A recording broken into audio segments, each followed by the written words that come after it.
sail straight to their depths.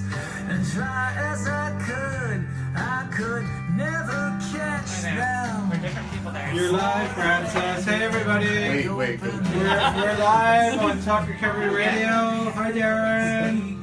Woo! We got Steve here. Hi, Steve. We got Miss Talk Recovery.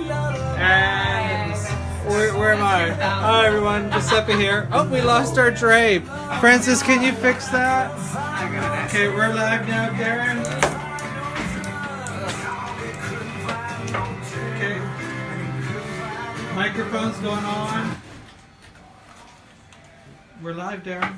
All right, everybody, welcome back to Talk Recovery. You're listening to Vancouver Co-op Radio, CFRO 100.5 FM. Good conversation with Sam Sullivan.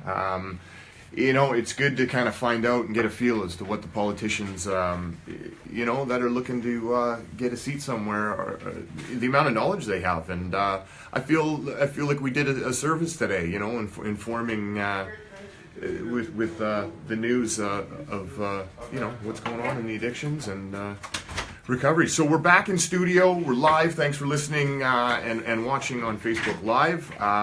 Today we have Stephen, who's sitting in with us on the show today. Thanks for coming in, pal. Yep. Now, Stephen, you're a young guy. Clearly, Yeah. You look a little bit younger than me. How old are you? I'm 16. 16. So, just for any of our listeners out there, your mom gave consent, right? Yeah. You're allowed to talk about your story on air. It's important. 16 years old. Most kids are just worrying about getting their driver's license and wondering what kind of car mom and dad's going to hand down to them. You know what I mean? And it was a different story for you, obviously. So, tell us a little bit about the background. What got you into recovery? I started using it at a really young age. I always felt like I was, somewhat different. Like I didn't fit in. There was like something wrong with me. Like I had a hole inside of me that, like nobody else had. And I think middle school rolled around grade 6, and I felt like that feeling got amplified. I felt a lot different. And I decided that I wanted to fit in somewhere. So I started smoking weed with some guys that were skipping school. And that gave me that feeling of like, I fit in somewhere. Like I don't have to worry about walking into school by myself or eating lunch by myself. 'Cause it's a shitty feeling, right? Like feeling lonely and kind of like not knowing where you fit in. And then that kind of carried on. I mean, like middle school, I was using whatever. Grade 8, by the time I was in grade 8, I was selling drugs, using pretty much every day. And then grade 9 rolls around, and I got caught with like selling weed at my school, and then I got kicked out for it. And a couple days before that, my dad had passed away. And so like I played football, and football was like my dream, my passion, and like that's where I felt that feeling of a part of when I wasn't like getting high. Like that was where I fit in. So with those two big losses to me, like losing my dad and then not being able to play football anymore, it was kind of like my whole life was ripped out of my hands. Like I didn't know what to do or where I fit in. And I was out of school for a bit, and I got a job working at a gas station, which was pretty sweet, but I had way too much money for a 14-year-old to have. Right. I was probably making like anywhere from $500 to $800 every 2 weeks, and not going to school. And then I eventually went back into school at Riverside in grade 9. This is all in Port Coquitlam, and from then on it just kind of got worse and worse. I started using like Xanax.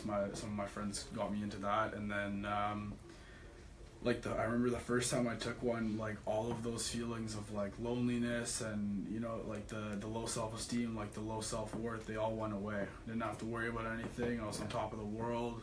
All that like guilt and like sadness that came from my dad passing, I didn't have to deal with it, and it made me feel okay. That's a lot to deal with. I mean, I think it's true to say that, for anybody looking back at their, middle school, high school years, I mean, that's just That's just a difficult time. Yeah.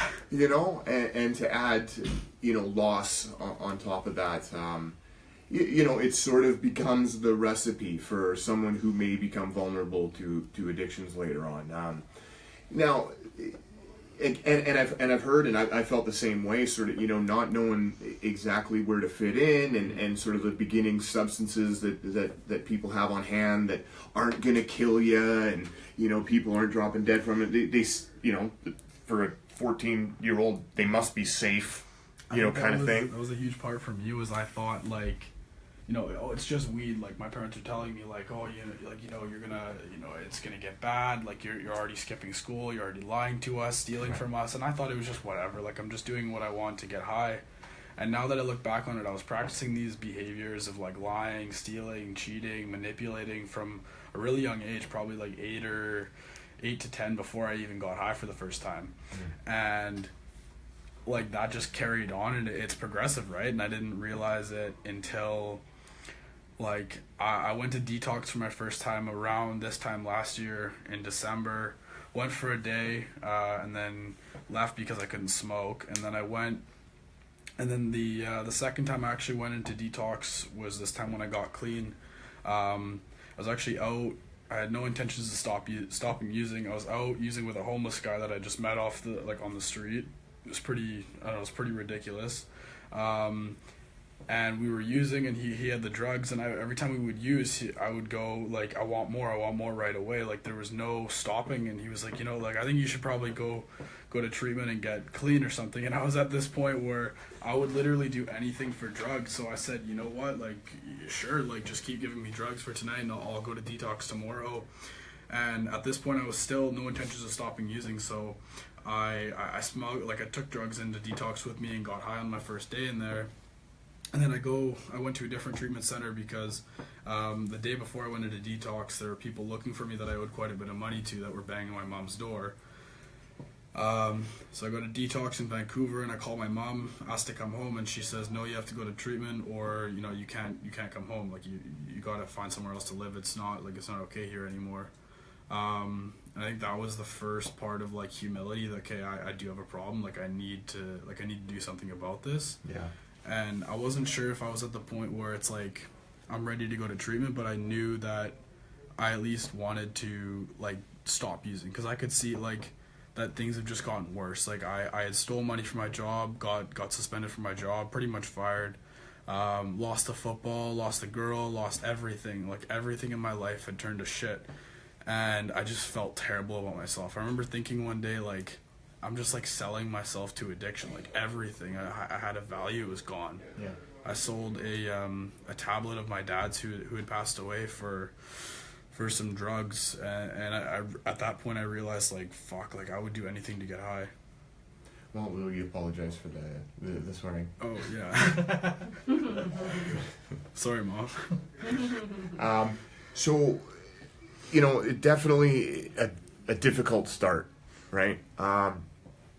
Is this happening to kids your age? You know, is this a typical story? Do you got friends like this that kind of went that far? You know, like, why you? You know, if there was still these group of kids that were you know, smoking dope and skipping school and things like that, do you know why it went so heavy for you? I honestly don't know. The only thing that I can, like, I don't really like to look at why. I like to look at, like, it is what it is, like, kind of like what we were talking about earlier, like, having acceptance around it. Like, I'm an addict, and, like, what do I want to do about it? Yeah. And that's something I learned. I went through the Last Door youth program, and, like, they talk about, like, somewhat about the problem, right? You have to be educated about it, but it's not so much about the problem, it's about the solution. It's like, okay, yeah, you, like, you know, unfortunately, I would steal my mom and grandma's car, and I crashed my grandma's car, so I have, like, $3,400 of debt to pay with that, and a lot of stuff that I could talk about with the problem. Like, it's pretty, like, unmanageable for a 15-year-old to be dealing with, or 16-year-old now, but I don't have to worry about that when I, like, so I like, I'm a member of NA, and I go to meetings, I write step work, I call my sponsor, and, like, step 11 is prayer and meditation, And a part of step 11 is being good with or without, being content in the moment. And what that looks like to me is practicing gratitude and living in the moment. So I don't have to worry about, okay, am I going to be able to get a car when I'm 17 because I'm not going to be insurable, or blah, blah, blah, blah, blah. Like, is this going to be repercussions of my addiction? Like, what's happening here? Am I ever going to get a job? This, and that. But it doesn't matter as long as I'm clean for today and just worrying about what I can do today to better my life. So you must have gotten clean around Christmas time? No, I got clean in March. In March? Yeah. Okay. So what happened last Christmas? Last Christmas was pretty brutal. I went to detox, I think, like a week or two before Christmas, and I wanted to come home for Christmas. I called my mom, wanted to come home, and she was crying and said, no, like, I want you to stay, but I decided to leave anyways. Like, I was at home, and my mom usually would help me out for like Christmas presents, but I said no because I had a job and I wanted to pay for them myself, but I didn't get anything for anyone. So we had Christmas dinner, and then I was just crying because I literally didn't get anything for anyone, and I felt so I felt terrible about that. And all my family said was, we're just glad you're still alive. And I was just like, oh, like that kind of like, and then obviously I used to deal with those feelings. Like, it was just like a repetitive, like the repetitiveness of putting it down and down and down. Like, there was no, okay, I feel pretty bad, like I should probably do something about it. It was just like, let's get high. Let's just take away the feelings. Yeah. What do you think you can, say to kids that, are in high school right now, not feeling so much a part of, maybe they haven't, gotten into it yet? What would you say to them? Find something that you're passionate with. Like, find something that, like, I'm in an environmental club at school. I'm gonna be playing football in the off season pretty soon. Like in NA, I'm a really I'm passionate about I do service. I'm really involved. I always try and help out at meetings, introduce myself to people, whatever. Just like when I have like a purpose, I feel like a part of. Like, sometimes I still get those feelings of like, oh, do I belong here, whatever, this and that, especially in big meetings. But when I have like a purpose that I'm there, like if I'm like, volunteering at P&W or something like that, then it's not so much like, oh, like what am I doing here? Like, are people looking at me? It's like, okay, I have a purpose here, right? Like, I can feel okay. And, just find like a good group of guys or girls to stick with. Like, I don't think there's any right or wrong way to go about it. It's what works for you. What do you think you could have, I'm just thinking of, in the school systems, and not to get too into it, but do you think they need more services, for youth at that young of age, to, like, what was your education like around substances and things like that? Honestly, at that point, I didn't really care. I don't think, this is my view on learning in general is like, I don't learn until I want to learn. So if you could be like, literally, you could have like a recipe of how to get rich, and unless I wanted that recipe, I wouldn't listen to it. Did you have teachers, stop you, maybe ask you to stay after class, ask you what's going on, is everything okay? Did the coach say anything to you? My coach actually, they were all really solid people and they were trying to help, but I didn't want the help.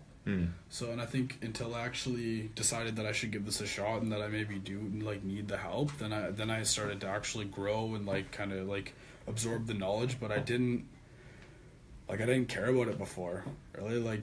I think more services and better education is a good idea, so people are more aware of what are the risks. But I think at the end of the day, people are going to do what they're going to do, and I think it's about personal choice. And I think it's pretty normal to experiment when you're young, especially in high school. It's I don't know, maybe it's just me because I experimented a little too much, but I find that it's pretty common. But it's kind of where you go with it. Look at it. Are you stealing and lying from your parents, or are you just are you going out to have a couple drinks and your parents are okay with it? Yeah.